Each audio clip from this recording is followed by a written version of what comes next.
సహజ మార్గం జ్ఞానయోగాన్ని, కర్మయోగాన్ని, భక్తి యోగాన్ని మొదలైన వాటన్నింటినీ తనలో ఇముడ్చుకుని ఉంది. కూర్చుని ధ్యానం చేస్తే అది కర్మయోగం. అప్పుడు నువ్వు నీ మాస్టరును ప్రేమించటం నేర్చుకుంటావు. ఆయనను నిరంతరం స్మరిస్తూ ఉండటం భక్తి యోగం. ఆ తరువాత ఆయనలా తయారు కావటానికి కృషి చేయటం జ్ఞానయోగం. చిట్టచివరికి మనం ఆయనలో ఐక్యమై ఆయనతో ఒక్కటైపోతాం. అది లయాయోగం. నేను ఒకసారి బాపూజీని వివేకం అంటే ఏమిటి అని అడిగాను.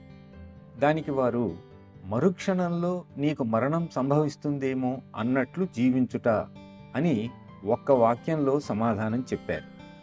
దీని అర్థం లోతైనది. నేను రేపు ఎక్కడికన్నా వెళ్ళాలనుకుంటే దానికి అవసరమైన పనులే చేస్తాను. రేపు వర్షం వస్తుందని తెలిసిన రైతు ఈరోజే తన పొలం దున్ని విత్తనాలు సిద్ధం చేసుకుంటాడు. అలాగే ఏ క్షణంలోనైనా చనిపోతామని జాగ్రత్తగా ఉండటం అలవరుచుకుంటే ఆ పరమాత్ముని దయ వలన అమర జీవితం తప్పక లభిస్తుంది.